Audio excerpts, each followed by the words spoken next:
Okay, last time. This is drugs. This is your brain on drugs. Any questions? Hello, my name is Caleb and I work with a ministry called Conquerors Through Christ. We exist to do three basic things. First, we try to help people who are addicted to pornography get out from under the weight of their addiction. Second, we try to help people who are hurt or who have lost trust because a loved one uses pornography to rebuild their lives and their ability to trust. Third, we work to help those who are not addicted to pornography and have not yet been addicted to pornography stay away from pornography and instead to have a healthy, godly view of sexuality and of physical affection. This video is part of that third area of work. We've created a set of classes that are designed to help people in the high school and early college age think about the impact that pornography has in their lives and become prepared to have meaningful, intelligent conversations about sex, lust, and pornography with people they care about. Thank you for taking the time to watch and for caring enough about sex to want it to be used correctly. Our first session, the one you're watching now, is called Your Brain and Soul on Porn. It's not quite like the old anti-drug ad campaign you saw earlier. The whole point of that campaign was to scare people away from doing drugs. On the outset, you should know that we at Conquerors Through Christ don't love scare tactics. We believe in painting a bright picture that you want to run towards instead of a dark, evil situation that you want to flee from. Nevertheless, we have to start with the law.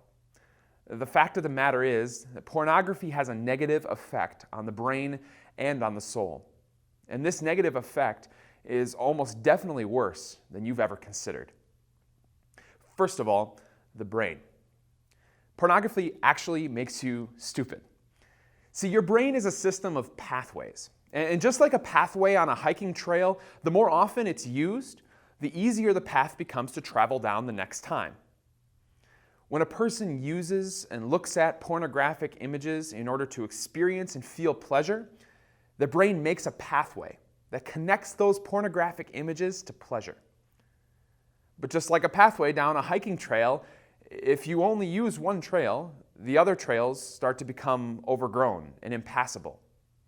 Eventually, your brain will learn that the only way to experience sexual pleasure, the only path that you can go down, is the path of porn.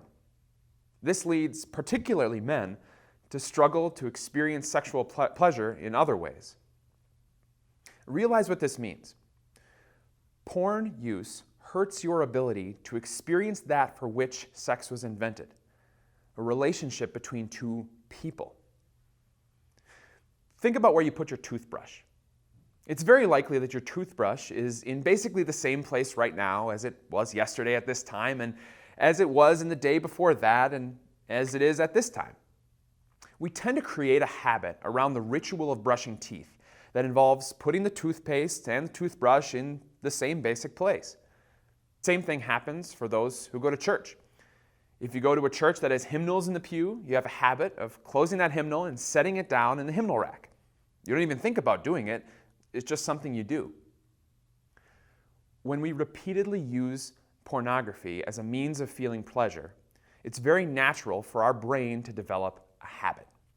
And as you can imagine, it is easier to develop a habit when it comes to sexual satisfaction than it is to develop one around sitting in church or brushing your teeth. Let me tell you a story about a man named David.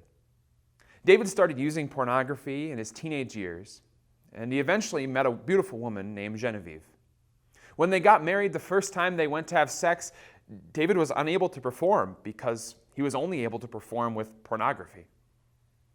This was obviously devastating for both him and his wife. We don't want that for you. We want a better picture for you, one where you are able to experience the most significant kind of physical intimacy imaginable. That's why God made sex. He made it so that we could be close to someone. He made it so that we could serve someone in a way that pleased them, and they could do the same for us because of mutual care and love. Your brain on porn is less able to fulfill that for which its nerves were designed. Your brain on porn is less able to experience what it was created to experience. And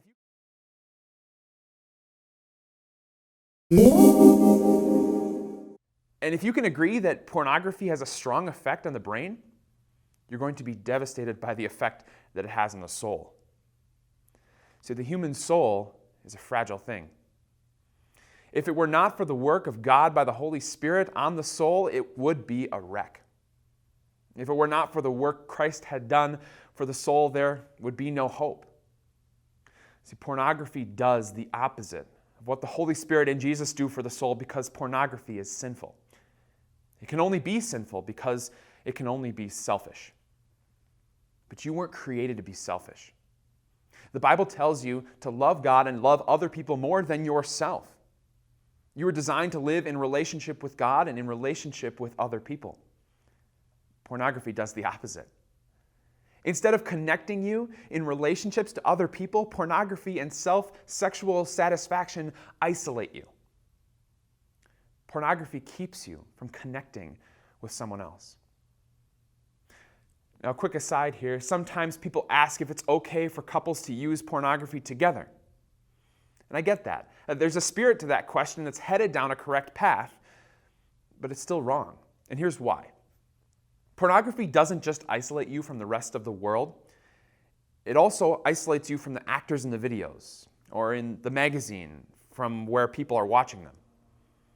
Those actors lose what might be called agency or control over who they are, how their images and their bodies are used. Sex is a relationship thing, and to use a porn actor's body, even if it's with your spouse, for sexual pleasure, is not relational. It's the opposite of what we were created to experience when it comes to sex. Now, your brain on pornography becomes disabled because it can only go down the certain paths, and it is no longer able to do all the things it was supposed to do. It becomes limited because it can only experience something in a way that it was never meant to be experienced. But your soul on pornography becomes much worse. It's not just limited. It's not just disabled. It's alone. And there's a real truth about what it means to be alone. To be alone is to have no hope. Do you know what the ultimate version of loneliness is for the soul? When a soul is completely alone? It's hell.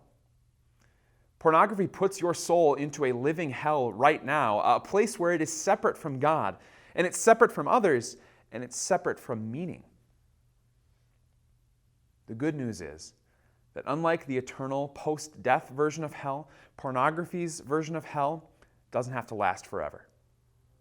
Your brain and soul, even if they have been negatively affected by pornography, can look just as good, if not better, than they did before. The director of Conquerors Through Christ, Mike Novotny, loves to talk about Hebrews 8:12, where God is speaking and he says, "For I will forgive their wickedness and remember their sins no more." When God takes a soul that has been on porn and he forgives and restores it, he makes it 10 times better than it ever was. He makes it possible for that soul to rewire that brain, to reform that person so that they can experience what he created for them to experience. This is your brain. This is your soul. On porn, they go through hell, but with God's design for sex, it's a lot like heaven.